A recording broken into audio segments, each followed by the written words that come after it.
Welcome to Shiksha Nation. This side your chemistry mentor Anjali Bhogal. So बेटा कैसे हो आप सब? आई होप आप सब बहुत अच्छे होंगे, आपकी स्टडीज बहुत अच्छी जा रही होंगी। यस बेटा। सो आज के लेक्चर में हम देखेंगे Bohr model of atom. Okay, atom के बारे में सभी को पता है। एटम में क्या हो जाता है, आपके पास इलेक्ट्रॉन्स प्रेजेंट हैं, प्रोटॉन्स प्रेजेंट हैं, न्यूट्रॉन्स प्रेजेंट है। ओके, इन सभी की डिस्कवरीज पे अलग अलग मॉडल्स आपको पता होंगे। जैसे फर्स्ट मॉडल थॉमसन ने दिया था, next is Rutherford, third one is a Bohr model, जो आज हम स्टडी करेंगे बोहर मॉडल। तो बेसिकली जो बोहर मॉडल है, this is the modification of Rutherford model of atom. Okay, मतलब कुछ बातें ऐसी थी एटम्स के बारे में जो रदरफोर्ड नहीं बता पाए थे, जैसे कि स्टेबिलिटी ऑफ एटम और इलेक्ट्रॉन। क्लियर, वो आपके पास स्टेबिलिटी को नहीं बता पाए थे। क्लियर, तो हम चेक करेंगे अब बोहर है, बोहर ने किस तरह से अपने मॉडल को दिया था और किस तरह से उन्होंने स्टेबिलिटी के बारे में बताया था। ओके बेटा, सो सबसे पहले हम देखते हैं, एक आपके पास एटम है, एटम में इलेक्ट्रॉन्स, प्रोटॉन्स, न्यूट्रॉन किस तरह से प्रेजेंट होते हैं। Clear, so an atom has a small central nucleus. Clear, atom में क्या हो जाता है, सबसे पहले आपके पास न्यूक्लियस प्रेजेंट होता है। न्यूक्लियस मींस जहां पर न्यूट्रॉन्स प्रेजेंट है, प्रोटॉन्स प्रेजेंट है, this is a nucleus. Clear, neutrons have no charge, protons have positive charge. Okay, so it made a nucleus जहां पे पॉजिटिव और जीरो चार्ज आपके पास प्रेजेंट है। Okay, so the next is electron revolve around the nucleus in fixed circular path. अब यहाँ पर बोला गया है कि जो आपके पास सेंटर में न्यूक्लियस था, अब न्यूक्लियस का एक पर्टिकुलर पाथ है जहां पर क्या कर रहे हैं, इलेक्ट्रॉन्स रिवॉल्व हो रहे हैं। ओके, अब पर्टिकुलर पाथ में इलेक्ट्रॉन्स रिवॉल्व हो रहे हैं और जो पर्टिकुलर पाथ है उसको बोला गया है ऑर्बिट्स और शेल्स। ओके, उनको नाम दिया गया शेल और energy level and orbits. Okay, the next is each shell can hold a fixed number of electron, और जो हर एक शेल है वहां पर fixed number of electrons present है। क्लियर, अब इलेक्ट्रॉन्स की आइडेंटिफिकेशन किस तरह से करेंगे कि कितने इलेक्ट्रॉन एक शेल में प्रेजेंट होंगे, तो वो आपके पास एक बोहर ने फॉर्मूला दिया था 2n²। ओके, बोहर ने एक फॉर्मूला दिया था 2n²। अब हम देखेंगे कि जो आपके पास n है, n क्या है। क्लियर, हम धीरे धीरे समझेंगे कि यहाँ पे अगर n है तो n हम किस लिए यूज कर रहे हैं। Okay, so movement of electron in these shells keep atom stable. Clear, अब इन शेल्स में क्या कर रहा है, इलेक्ट्रॉन रिवॉल्व कर रहा है, यहाँ पर ना उसकी एनर्जी लूज हो रही है ना एनर्जी आपके पास गेन हो रही है, मतलब जो आपके पास इलेक्ट्रॉन है, एटम है, वो आपके पास स्टेबल है। ओके बेटा, सो बोहर के कुछ कुछ पॉस्टुलेट्स थे, अब इन्होंने कुछ चीजें आपको बताई हैं किस तरह से। सबसे पहले बोला था कि electron move in a fixed orbits. Clear, orbits क्या थे, ये आपके पास फिक्स्ड ऑर्बिट है, सेंटर में आपके पास न्यूक्लियस है, यहाँ पर ये फिक्स्ड ऑर्बिट्स है जहां पर इलेक्ट्रॉन रिवॉल्व कर रहे हैं। ओके, सो और अनदर थिंग क्या बोली थी कि आपके पास क्या हो जाते हैं, इन ऑर्बिट्स में जो इलेक्ट्रॉन है वो आपके पास फिक्स्ड है। क्लियर, मानो अगर आपके पास एक ऑर्बिट की कैपेसिटी 2 इलेक्ट्रॉन्स की है तो उस ऑर्बिट में 3 इलेक्ट्रॉन्स नहीं जा सकते हैं। ओके, मतलब जो इनकी कैपेसिटी है वो आपके पास फिक्स्ड है। ओके बेटा, so each orbit has a definite energy, और सभी की अपनी अपनी एनर्जी है, डेफिनेट एनर्जी है। अगर आपके पास इनर शेल है उसकी एनर्जी कुछ और होगी, आउटर शेल है उसकी एनर्जी कुछ और होगी। Clear, so electron jump between these orbits. Clear, अब जो आपके पास ये ऑर्बिट्स है मींस पर्टिकुलर पाथ है फॉर रिवॉल्विंग द इलेक्ट्रॉन्स। इन्हीं जो आपके पास ऑर्बिट्स हैं, इन्हीं के बीच में इलेक्ट्रॉन क्या कर रहे हैं, जंप कर रहे हैं, कभी इनर शेल से आउटर शेल में जा रहे हैं या फिर आउटर से इनर में जा रहे हैं। क्लियर, तो यहाँ पे क्या हो रहा है, आपके पास एक तो एनर्जी एब्जॉर्ब हो रही है या फिर एनर्जी रिलीज हो रही है। Clear, two things are here कि आपके पास या तो एनर्जी का ऑब्जर्प्शन हो रहा है या तो आपके पास वहां पर रिलीज हो रही है एनर्जी। क्लियर, क्लियर हुई ये चीज। सेंटर में न्यूक्लियस है, उसके एक पर्टिकुलर पाथ में इलेक्ट्रॉन रिवॉल्व करते हैं और उन्हीं को हम ऑर्बिट्स बोलते हैं, और इन ऑर्बिट्स की एक फिक्स्ड एनर्जी होती है। यहां से इनर से आउटर एक दूसरी शेल में आपके पास क्या कर सकते हैं, इलेक्ट्रॉन्स मूव कर सकते हैं। अगर वो मूव कर रहे हैं इट मीन्स वहां पे या तो एनर्जी का अब्जॉर्प्शन हो रहा है या तो वो वहां पे रिलीज हो रही है। ओके बेटा, so next is hydrogen atom. अब जो बोहर ने अपने मॉडल को एक्सप्लेन किया था, सिंपल उन्होंने सबसे first element of a periodic table कौन सा आता है, वो आपके पास हाइड्रोजन, हाइड्रोजन एटम को बताया था कि किस तरह से आपके पास इलेक्ट्रॉन्स यहाँ पर प्रेजेंट है। ओके, सो सिंपलेस्ट एग्जांपल जो बोहर मॉडल ने लिया था, वो था आपके पास hydrogen. Clear, hydrogen atomic number 1 and protons are also 1 and there is no neutrons are present in hydrogen. Okay, अगर हम हाइड्रोजन की बात कर रहे हैं, जो आपके पास यहाँ पर कोई न्यूट्रॉन प्रेजेंट नहीं होता है, यहाँ पर सिर्फ क्या प्रेजेंट है, 1 electron and 1 proton. Okay, so 1 proton in a nucleus, और आपको पता है प्रोटॉन कहाँ होते हैं, न्यूक्लियस में। क्लियर, जो प्रोटॉन है वो न्यूक्लियस में है एंड जो 1 इलेक्ट्रॉन है वो आपके पास शेल्स में है। Clear, 1 electron in the first shell which is a K shell. Clear, अब हम चेक करेंगे यहाँ पे ये के शेल क्या है, क्यों इसको के शेल बोला गया है। क्लियर, तो आप चेक कर सकते हो, सबसे पहले सेंटर में आपके पास न्यूक्लियस है। ओके बेटा, सो नेक्स्ट में आपके पास क्या आ जाता है, इसकी जो फर्स्ट शेल है यहाँ पे आपके पास 1 इलेक्ट्रॉन प्रेजेंट है। ओके, 1 इलेक्ट्रॉन यहाँ पर प्रेजेंट है और ये इलेक्ट्रॉन प्रेजेंट है के शेल में। इट मींस जो फर्स्ट शेल है उसका नाम क्या दिया है, के शेल। ओके, जो फर्स्ट शेल है उसका नाम है आपके पास के शेल। मतलब जब भी आप इलेक्ट्रॉन की डिस्ट्रीब्यूशन करोगे तो सबसे पहला इलेक्ट्रॉन कहाँ जाएगा, के शेल में। ओके, देन आपके पास उसके बाद जो भी शेल्स आएंगी उनमें इलेक्ट्रॉन्स को फिल किया जाएगा। क्लियर, बट हियर जो आपके पास के शेल है, के शेल की भी एक फिक्स्ड एनर्जी है, मींस उसमें एक फिक्स्ड अमाउंट है इलेक्ट्रॉन्स का, कितने इलेक्ट्रॉन्स वहां पर आ सकते हैं। Clear, so electrons here, electron shell और इलेक्ट्रॉनिक शेल किस तरह से हमने बात की है कि आपके पास कोई भी शेल, जैसे सेंटर में आपके पास न्यूक्लियस प्रेजेंट है, हमने बात की थी एक फॉर्मूला की विच is a 2n²। Clear, here n is energy levels. Okay, here n is energy levels, means अगर आपके पास के शेल की बात करें, और के शेल कौन सी शेल है, फर्स्ट शेल। ओके, के शेल आपके पास क्या आ जाएगी, आपके पास फर्स्ट शेल। इट मींस के शेल के लिए n की वैल्यू क्या आ जाएगी आपके पास, 1। ओके बेटा, सो इलेक्ट्रॉन्स कितने आ जाएंगे इसमें,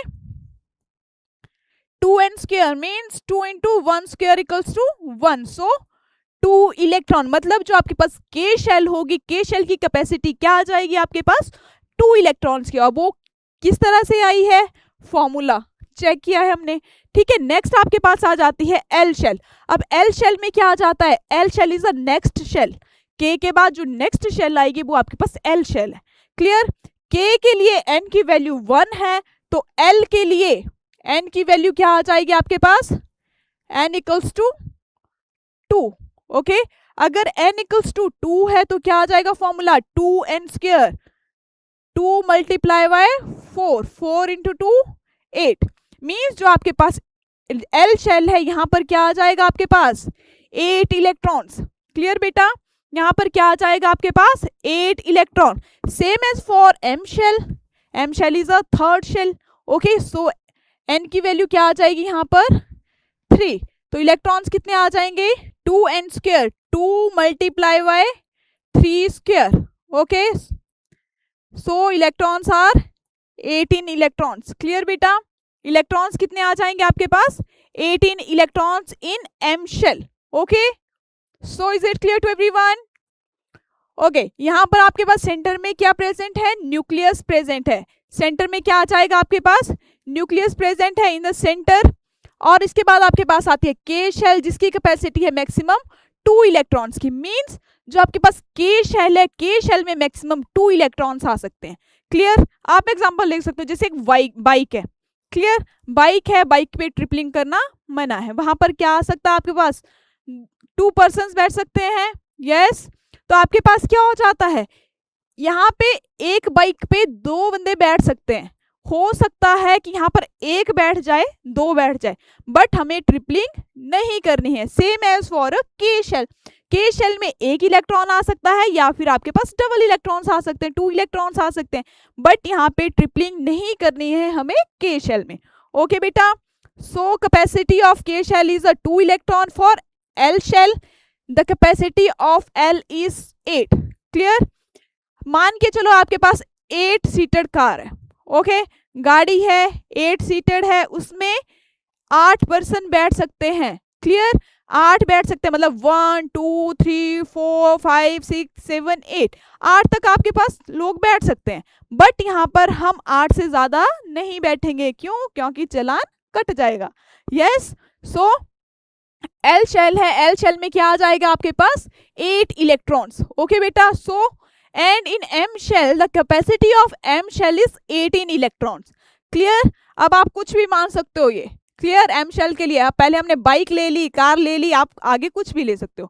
क्लियर, ट्रक ले लो। ओके, जो ट्रक है, ट्रक की कैपेसिटी क्या है आपके पास? 18 इलेक्ट्रॉन्स की। 18 से ज्यादा नहीं बैठ सकते हैं, 18 से कम बैठ सकते हैं, बट 18 से ज्यादा नहीं बैठ सकते हैं। ओके, सो क्लियर बेटा, क्या बात की हमने? सेंटर में न्यूक्लियस, उसके बाद orbits means shells. Clear, and उनकी आपके पास एनर्जी क्या आ जाती है? फिक्स्ड एनर्जी आ जाती है। Clear, the first shell is K shell, capacity is 2 electrons. Okay, next shell is L shell and the capacity for 18 electrons, sorry 8 electrons. For third shell M shell, electrons are 18 electrons. Clear beta? So energy transition, अब energy transition किस तरह से होता है आपने shells के बारे में पढ़ लिया। अब नेक्स्ट आता है आपके पास कि इलेक्ट्रॉन, हमने क्या बोला था? इलेक्ट्रॉन मूव करते हैं इन दी शेल्स, इन्हीं शेल्स में क्या कर रहे हैं? इलेक्ट्रॉन्स आपके पास मूव कर रहे हैं। ओके बेटा, इलेक्ट्रॉन्स क्या कर रहे हैं आपके पास? मूव कर रहे हैं। क्लियर, सो आपके पास किस तरह से इलेक्ट्रॉन्स मूव करते हैं कि आपके पास ये शेल्स हैं, शेल्स में आपके पास इलेक्ट्रॉन्स मूव कर रहे हैं। मींस अगर वो आपके पास एनर्जी को एब्जॉर्व कर रहे हैं, एनर्जी उनको मिल रही है, तो वो क्या करेंगे? जो लोअर शेल है उससे क्या करेंगे? इलेक्ट्रॉन एक्साइट होके इससे ऊपर वाली शेल में चले जाएंगे। क्लियर, अगर वो एनर्जी का एब्जॉर्प्शन कर रहे हैं। अगर उनकी एनर्जी कम हो जा रही है तो वो क्या हो रहे हैं? ऊपर वाली शेल से हो सकता है वो क्या आ जाए? जो इसके अंदर वाली शेल है। क्लियर, अगर इलेक्ट्रॉन फर्स्ट शेल में है, अगर उसको एनर्जी दी गई तो इलेक्ट्रॉन किस में चले जाएंगे? सेकंड शेल में। क्लियर, अगर इलेक्ट्रॉन सेकंड शेल में है और उनकी एनर्जी को क्या किया गया? एब्जॉर्ब किया गया, तो वो क्या करेंगे? अंदर वाली शेल में चले जाएंगे। क्लियर, क्लियर बेटा, अगर इलेक्ट्रॉन एनर्जी का एब्जॉर्प्शन कर रहे हैं तो हायर में जाएंगे, अगर वो एनर्जी रिलीज कर रहे हैं तो वो आपके पास लोअर में चले जाएंगे। Clear, electrons move to higher shell if they absorb energy. Okay, and electron returns to the lower shell why release the energy. अगर वो एनर्जी का रिलीज कर रहे हैं तो वो क्या चले जाएंगे? आपके पास लोअर शेल्स में चले जाएंगे। This explain the atomic spectra. Simply आपके पास क्या आ जाता है? Electronic spectra. यहीं से क्या हो जाती है आपके पास? इलेक्ट्रॉन्स की movement. And energy is absorbed and released when electron jump between these shells, and during this process आपके पास एटम क्या हो जाता है? स्टेबल हो जाता है। Okay, so the next is importance of Bohr model. अब इंपॉर्टेंस क्या थी? Clear, so it explain the atomic stability. Atomic stability को बता रहा है कि पर्टिकुलर पाथ में इलेक्ट्रॉन रिवॉल्व कर रहे हैं, वो एनर्जी को रिलीज नहीं कर रहे हैं, एनर्जी उनकी लूज नहीं हो रही है, तो वो आपके पास सेंटर में स्ट्राइक नहीं कर रहे हैं। Clear, the next is helps to understand the electronic configuration. Electronic configuration में हेल्प की है, तो किस तरह से आपके पास हेल्प की है आप देख सकते हो। अगर मैं बात कर रही हूँ सोडियम की, atomic number of sodium is 11, so electronic configuration क्या आ जाएगी आपके पास? K shell, L shell and M shell. तो के शेल में कितने इलेक्ट्रॉन्स आ जाएंगे? Capacity of K shell is 2 electron, तो के शेल में कितने इलेक्ट्रॉन्स आ जाएंगे आपके पास? 2 इलेक्ट्रॉन्स। एल शेल में आपके पास 1 इलेक्ट्रॉन, जो नेक्स्ट इलेक्ट्रॉन है वो आपके पास चला जाएगा एम शेल में। ओके बेटा, so is it clear to everyone? And the next one is next importance is form to base later atomic models. Clear, अगर आपके पास मॉडिफिकेशन होती है, जो आपके पास एटम्स के लिए मॉडल थे, जैसे थॉमसन था, रदरफोर्ड था, देन आपके पास बोहर का था। क्लियर, अब नेक्स्ट आपके पास मॉडल था, उसके लिए आपके पास ये क्या है? बेस है। क्लियर, उसके लिए ये बेस है। ले the foundation for the development of modern atomic theory. उसके लिए ये क्या बन गई थी? फाउंडेशन बन गई थी। Okay, so Bohr model was a great step forward to understanding the structure of atom. It continued to be a foundation for a modern atomic theory. Okay बेटा, तो सिंपली यही आपके पास क्या था, बोहर मॉडल था। तो इसकी लिमिटेशन क्या आ जाती है आपके पास, ये आपके लिए किसके लिए फिट बैठ रहा था, for a hydrogen like atoms जहां पे कम इलेक्ट्रॉन्स प्रेजेंट होंगे। Okay, can not fully explain multi electrons atom, जहां पर ज्यादा इलेक्ट्रॉन है तो उनको एक्सप्लेन नहीं कर पा रहा था। Okay, next modern quantum theory is more accurate.